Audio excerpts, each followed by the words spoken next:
All right, everybody, welcome to another episode of Unstoppable REI. I'm here with my friend Nathan Turner. And you know what? Let's just get started. I had some questions but we're gonna just make this happen. Is that no Yeah. no no holds barred. So why don't you just start by telling me your kind of your 30-second elevator pitch. Tell me your story. Okay. Oh Yeah. man. Well, the quick and dirty is Yeah. I'm a note investor, Okay. which means I buy instead of buying the property, I buy the note attached to the property. Okay. So what that means is I get all the cash flow, all the benefits of a cash flow as if I was a landlord, but I'm actually a lien lord. So I'm a bank, so that means I don't have any of the headaches that go along with owning property. So Okay. all the benefits, none of the headaches.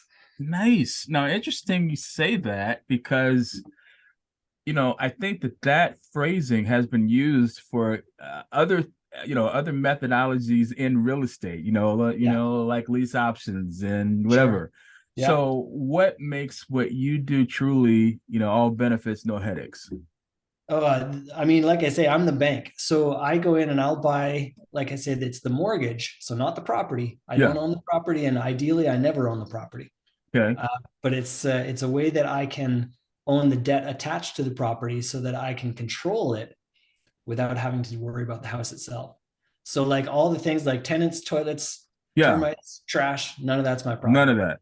It's Banks don't crazy. deal with roofs. Banks don't fix toilets. Banks don't do that kind of stuff. They just get the money. Now you said a couple of interesting things. This is really different because I normally am talking to people that own the properties, and like I said, the thrill, and the big benefit of, let's say, lease options as an example is Yeah. that you get the cash flow without the headaches, and Yeah. you also like the idea of um anyway, I'm thinking about 50,000 different things, but this is a Yeah. completely different approach. So you kind of got me cut off my game a little bit. So Yeah. what made you decide to go that direction rather than, I mean, did you used to own property for a while and then you just switched over, or did you already start there? I mean, tell me, how did it all, come Yeah, together? I started doing fix and flip. That's how I got started in real estate, and I Okay. really liked doing fix and flip. It was a lot of fun. Yeah, yeah. But it was right before the big crash. So Okay. as the big crash happened, I got stuck with one property and I Okay. ended up being a landlord. And so, like I said, I liked the cash flow. Yeah. I didn't like anything else that Right. was involved. Okay. So that was kind of my introduction to real estate and being a landlord. And Okay. then I networked into a group of people that had bought a portfolio of properties April of 2007, so they way overpaid. So Okay. by the fall of 2008, they kind of just, it was me and my old partner. They said, just here's the properties, do whatever you can. We Okay. don't know what to do with it. We're not real estate investors. Wow. We do. And so we thought we kind of invented seller financing. We thought we'd come up with this genius idea of how to sell properties on Yeah. terms. Nice. So, all right. So, what do you, I guess, again, you're throwing me off my game a little bit, but what is the one thing that you wish you would have known when you first started in this? Oh man, when I first started, you know what? I wish I would have known something about seller finance. And Okay. what I mean by that is, like I say, we thought we'd invented it. Hmm. So, which was great. The idea is there, and the concept is great, Yeah. but we didn't know how to write the paper properly. Okay. So And when you, so what that, yeah, yeah, go ahead. Tell me, I'll yeah, that finish. just means that when eventually I thought, okay, we've got to be able to cash out of this somehow. Okay. So we went to go and try to sell the note, and I had a couple of different people look at it. One lady who's fantastic and a mentor of mine, and she taught Yeah. me a lot of tips and tricks later, but she was the one that was willing to take a chance on it, Hmm. uh, knowing that we were going to do some deals in the future. Nice. It just wasn't written properly, and we didn't know that going in. Okay. So when these people asked you to come in and take over these deals, did you at that point then, or at some point in that process, decide we're going to hang on to the paper and get rid of the properties, or did that not come into play until later on? That wasn't until later. Okay. This was All right. just, we had no operating budget, so we couldn't fix these. We couldn't I do see. fix and flip because we didn't have any operating budget. So Gotcha. this was kind of the answer of how to deal with these things. Nice. Okay. So let me ask you this. What would you say was your biggest failure, and what did you learn from that? I think back then the biggest failure was not properly qualifying our borrowers. Okay. And that was just early on. We thought we were doing it, but I think between the two of us, we were both pretty soft-hearted and Yeah. Oh yeah. willing to give somebody a chance, and it blew up in our faces more than once. And so that, as much as we want to help people out and give them a chance, Yeah. there's a right way to do that. So it's interesting though, what the role that you play, I mean, being the bank. And again, it's interesting. I hear people saying, "Hey, here's how to be the bank," and they're talking about basically maybe subject to, or that kind of owner financing stuff. So how do you approach a deal? I mean, who is your client? I mean, you know what I mean? Is it the same people, but you just play a different role? I mean, how does all that? Can you walk me through like a scenario of what Sure. typical scenario, and how did all the pieces come together?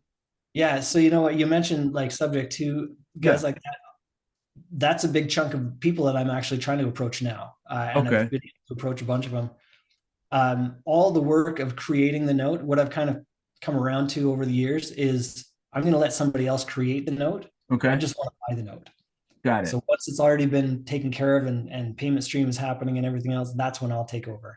So Okay. I just want the payment income. Just like the Sure. That's it. So you don't want it at the point that they're trying to create it, trying to put the deal together. You want the deal closed. And So you said, I mean, so tell me, who's a perfect client for you? What does that situation look like? I mean, you said the payment stream, but I mean, I think that for most people, this is a it's not the typical scenario. I mean, I remember back in real estate when I first started in real estate back in 1990. I mean, I was just learning about reading Robert Allen's books, and even Wade Cook. Do you remember that? I don't know if you remember the name or not, but back then there was a lot of no money down and notes and all that stuff. And people were I had learned about creating contracts for deeds, and I learned a little bit about mortgages, but just the paper and the idea of, hey, well, let's create it, this discount, this is how we can create the cash flow, and here's and people thought I was trying to rip them off. Like, what are you talking about? Create the note, and so I would think, so I guess I'm asking, can you break it down a little bit, like to an eighth grade level, how all of the stuff works, all the pieces work, and because you're not approaching your customer, you're not going after sellers, you're going after the investors that put the deal together with the sellers. Right. Okay. All right. So for me, there's kind of two worlds. There's two different worlds that we work in, and one is the seller finance world. Yep. So regular investors, they bought a house, they sold it on terms. Yep. Maybe it was subject to a wrap, whatever. And all that's fantastic, and keep doing that. Okay. And once you've created that, then I'll buy that note, and you can go and do it again, and we'll do it over and over and over and over again. Okay. Another world is the institutional world. Okay. So these were loans that were created either by a bank or a mortgage company, and they've gone through that whole process and gone through, the very square box of things that they can accept and not accept and all that. Sure. It's more conventional kinds of stuff. Yeah, and the conventional stuff. And then they'll sell it off for different reasons. To cash out is a big one, just because then they've got cash available to go out and do more loans or whatever they're doing. Sure. Or they'll sell it off because whoever's living in the house has quit making payments. Okay. And so they'll sell situation. Non-conforming. And so for a long, long time, between like 2010 and probably 2018, 19, that's all I ever saw was just the non-conforming. But we're looking at more and more of the performing stuff. Like I say, I think I'm just getting older, lazier. I don't know, but those are probably easier, obviously. Yeah, I hear what you're saying. Okay, nice. That's really cool. So what would you say to somebody that's interested in getting in that type of business, and what advice would you give them? Here's what I tell everybody, because I came from a real estate background as well. Yeah. It took me a little while to get my head around it. This is not real estate. So I know, we're a real estate podcast and everything else, but the reality is this is not real estate. It's related to, and it's attached to real estate. Yeah. This is not a real estate game. This is a finance game. Sure. So you can't just go and say, well, I've done real estate for years and years and years, and now I want to do notes. Okay, great. You're going to have to start at square one, just like everybody else, and learn the finance part of the real estate. Yeah. So there's a hefty amount of education that goes in up front, just there are rules, there are procedures that are not your normal, procedures that you would have when you're flipping a house or even dealing Sure. with a rent. That's So interesting. learn something first. Okay, learn something first. Cool. Now to that end, it's interesting you mentioned that obviously it's a real estate investing podcast, real estate investors. I try to get people thinking more in terms of being a problem solver. So maybe real estate entrepreneur. So Absolutely. then that way you're not limited to because I think Yeah. where a lot of investors mess up is that they're trying, well, first of all, they think they're in real estate business or even the real estate investing business, but you're not in either one of those businesses.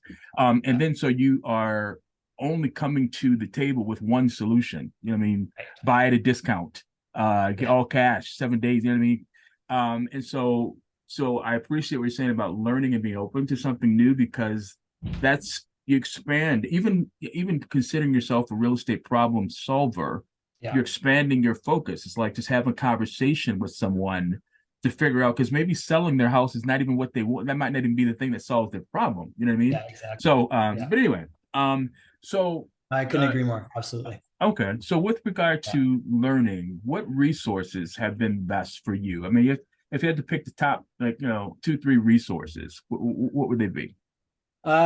Top would just be other note investors. There are a lot Yeah. of guys that teach. I don't. Okay. I put together a conference and I invite all the people to come Nice. and just let's educate people because Okay. there's a ton of stuff to learn. Conferences in general have been a huge part of my business. Okay.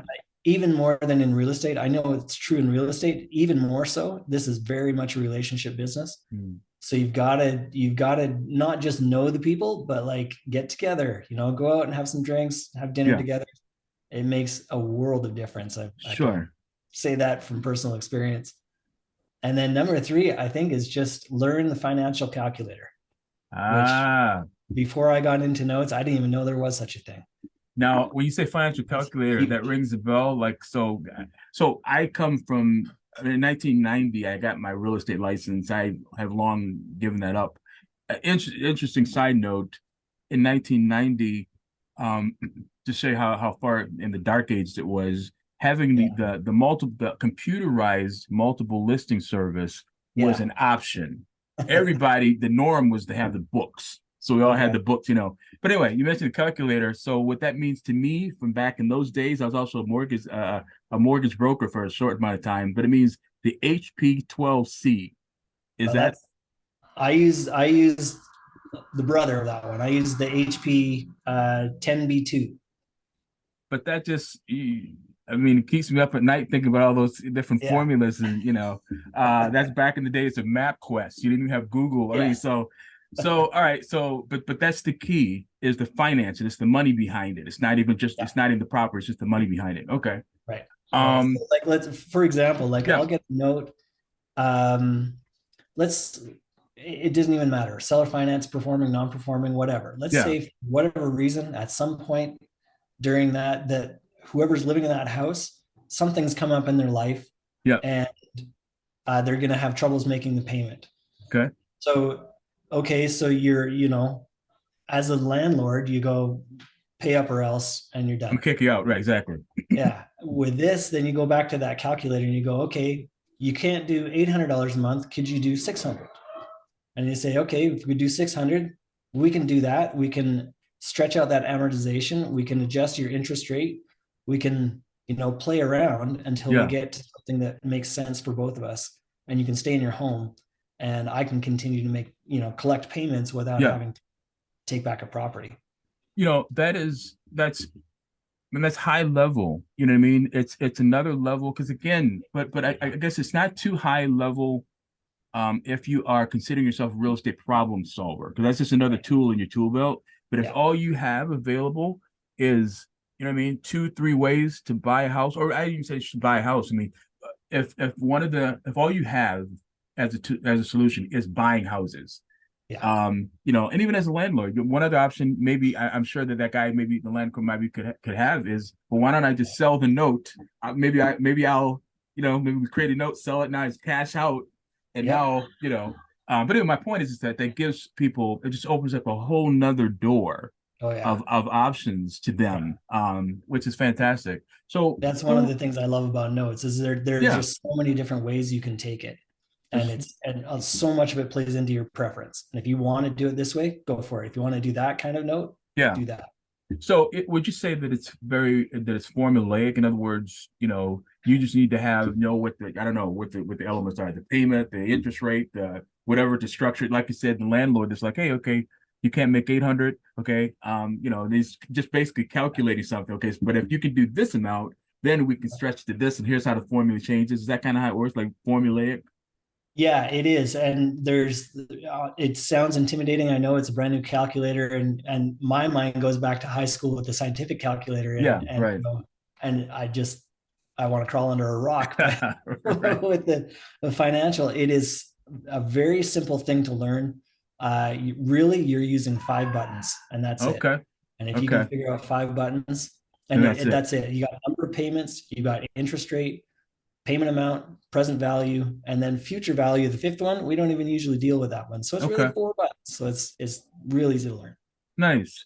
So, who taught you all this stuff, man? Or who would you say are maybe your top three mentors or the most influential people in your life and your career? Uh, Early on, it was that the woman that took a chance on buying these Yeah. notes that were written so wrong. Donna Bauer, she was Okay. fantastic. Later, I joined a mastermind group with Bob Leonetti and Jamie Kayla, Okay. and they're the ones that taught me the calculator, and that opened my eyes to just a huge world. And then number three, man, it's hard to pin down the third. I've just met so many good people that are just so open and willing to share. Yeah. That it's a great community. It's a relatively small group, Okay. but we all tend to know each other, and everybody's friendly, and we're in competition, kind of. We call it co-opetition, where we're Oh, nice. oftentimes like we'll get a list, for example, of 20 notes that are available for sale. I've only got enough money to buy half of that. I can go to another note investor and say, hey, Mm, I've got this tape. Do you want to split it? And we'll come in together and collectively bid on that, okay. and be able to take down something bigger. So it works really, really well. I've done it a few times. That's nice. Well, back to what you said earlier about relationship being so critical. People Yes, say that, but something like this really needs to, it's all about the people that you know. And definitely. um, so what is one common myth that you could sort of debunk about that? Um, Maybe not so much of a myth, but just Okay. a thought process. And I'll guilty of this myself. When I Yeah. first started, I was a real estate guy. So I came into it thinking I want the real estate. So Okay. I looked at it as a way of acquiring real estate for cheaper, which, Okay. yes, that's true. And yes, Okay. that you can do that. But experience has taught me that I don't want the real estate. What I Okay. want is the note. It's so much cleaner, it's so much easier to deal with, and it's more profitable in the long run. So Okay.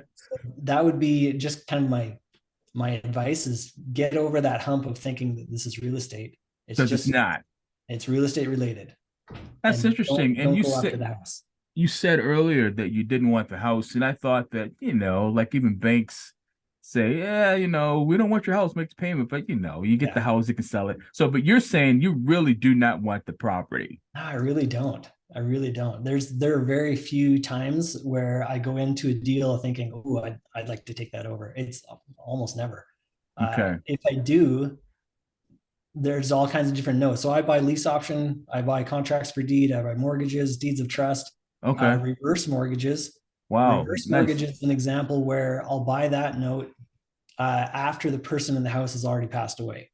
So in that Okay. case, I'm going to get the house. That's just how it goes. Yeah. That is what I signed up for in that case. Got it. Uh, Okay. but it's rare. That's one of the situations where I'm actually after the house. Okay. And do you ever buy notes that are not associated with real estate? I mean, insurance or any kind of, I don't know, there's insurance policies. Yeah. Personally, I don't. Okay. I've got some colleagues and friends that do that, but and it's really interesting. And like you say, you can buy that. I've got another fellow that I met early on. he buys things like lottery winnings, so structured Wow. settlements. So, you know, Okay. Give people the maybe cash it's a up front kind of a lawsuit. thing. Oh, Yeah, okay. it's a lawsuit or a judgment against somebody, and then he'll buy, you know, this many payments so he can get the people cash now and then they can collect in the future or something like that. I mean, Sure. there's so many different It can examples. get pretty complicated with some of Yeah, that stuff. yeah, Yeah, yeah. yeah. That's interesting. So if you were on this side of the computer here, man, you were in my shoes, what would you be asking you that I'm not asking? I mean, what do you want people to know about that I haven't thought about yet? So let's talk about the downside. So Okay. here's the big downside is I'm talking about buying a payment stream. Okay. So what that means is, let's say it's a note for 30 years. At the end of the 30 years, let's assume that they pay for the 30 years and then they finish paying, there's no more note. Okay. What that means is it's a depreciating asset. All right. At the end of that note, all I have is the money that I collected over those years, which is substantial, but I Okay. don't have the appreciation that you have with a property that you would if you kept Sure. it the same amount of time. Makes So sense. that's the trade-off. Okay. And you know, again, my wife and I, we debated that a long time years ago, and we said, well, but we want the appreciation, but then we've got to deal with, you know, fixing the roof or whatever. And after comparing numbers and just time, we went, you know what? It makes so much more sense just to have the note. Then that's just, you know, a personal decision. For Sure. us, just I'd rather have the head, you know, none of the headaches and all the cash flow. That makes total sense. And how long have you been doing the note side of it? I started in 2008, so Wow. 15 years now. That's a long time, man. Yeah, yeah, Wow. Okay. Nice. Yeah. Actually, got one more question for you. Before I ask that question, how do people yeah. get a hold of you? What's the best way to reach you online if they want to connect with you? Best way, you can email me. It's nathan@earnestinvesting.com Okay. or call me. It's all my cell number is 312-860-3747. Best thing you can do, this is a little bit time sensitive, but I do have a Okay. conference. I mentioned it earlier. Yes, please tell me I about that. run my own conference that I just took over. This is the 8th annual. It's called Diversified Mortgage Expo. Okay. And this is the 8th annual, but it's the first time that I'm running it. Okay. So I'm really excited, and we put together a really great show. That's coming up June 2nd and 3rd in Nashville. Okay. Nice. Nice. Okay. Well, be sure if there are any links or anything that you have, send them to me so I can put them in the comments. And Yeah, you know what? I did put a link together for you, and I'll resend it out to you so that you've got it and you okay. can distribute it. But it'll give people $100 off ticket to get in. Nice. So Okay. it's worth it. All right, cool. Use Rufus's link. All right, perfect. I'll try to get that out there. So the name of this podcast, man, is the Unstoppable REI. The idea is that in real estate, if you Google the term real estate investor failure rate, see that's like 95%. It's crazy. And a lot of times, I mean, I say that all the time, but sometimes people don't believe me. And if they Google that term, bam, it's right there. It's a huge failure rate. So and I wanted to talk to people on this podcast that are super successful in the area of real estate, like the top 5%. And I want to know what you do to make yourself successful in an industry with such a huge failure rate. And I know one of the things that's really interesting as we've been talking is the understanding that there are lots of ways to make money in real estate. So diversify. But anyway, that's one of the keys I'm getting from you. But yeah, so what would you say? Two things. Would you define the word unstoppable?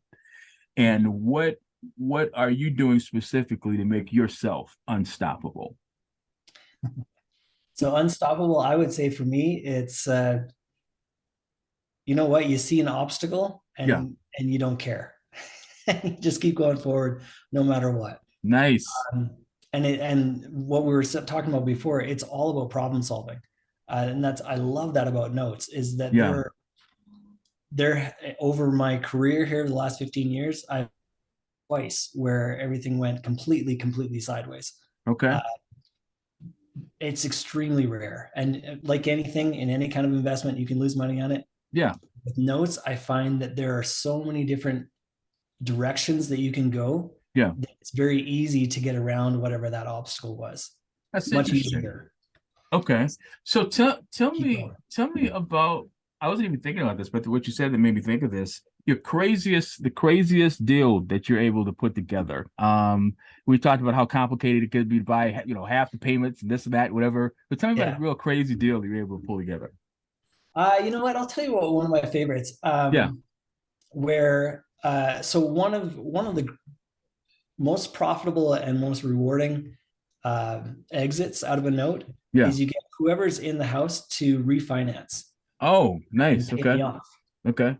So I had a guy in a house. The note had been written at like 9% interest rate, 9 or 9.5% interest rate, something like that. Okay. So his interest rate was huge. And this was a couple of years ago. And before rates went really low. But I talked to him and we're having a conversation and I asked him what his credit score was. And it's funny because every time I ask that, they say, oh, it's not very good. And I say, okay, do you know a number? Because not very Yeah. good is Right. too It's small. relative. Yeah. Yeah. So he came back and he was like a 690 or something like that. I'm like, you're doing great, dude. Are you kidding me? So Right. that's enough to get you refinanced. So he was surprised to hear that in the first place. Hmm. Didn't think that he had it, but he went back to a bank and talked to them. The bank then came back after doing all their research and everything else. They were ready to go, except his house needed a new furnace. This was out in North Carolina. So Okay. it got cold enough that he needed a furnace. And that was the only way that the bank was going to go ahead with the financing. Okay. So he didn't have the money. It was like $11,000 to get this furnace Wow. bought, installed. And so, you see that and you go, well, there's the obstacle. Well, sorry, man, that's just what it is. Yeah. So instead, we thought about it and went, you know what? So what you're telling me is the bank will refinance and pay me out Yeah. if they get this furnace. 11,000. Yeah, exactly. So he says, yeah, that's it. So I checked it out with the bank, and sure enough, that was a legitimate claim. So I said, okay, how about this? I will forward you $11,000.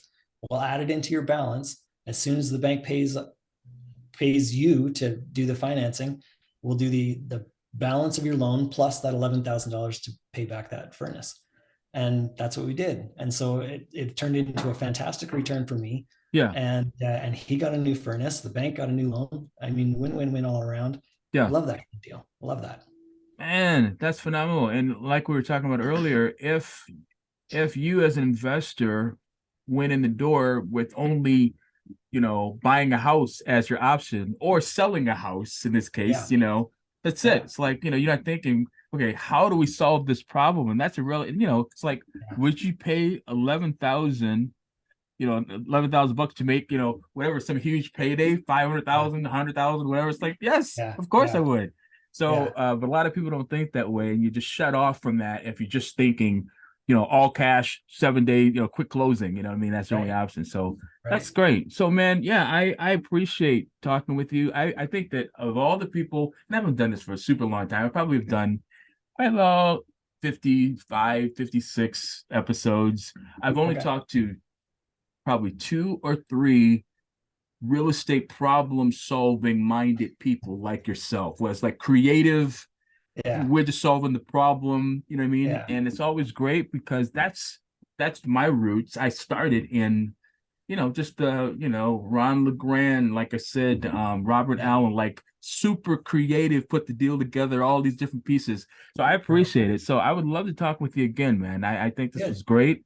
And Yeah. would you be open to that? Maybe do a part B, a part two or three, Absolutely. whatever. All right, Yeah. cool. Anytime. All right, Anytime. cool. And I'll shoot this over to you so you can get it out. I'll get it up as quick as possible so we can get people that discount on those tickets. And You're good. yeah, thanks for your time, and we'll talk to you soon. Okay. Hey, thank you. All right, bet. Take care. You bet. Okay, bye bye.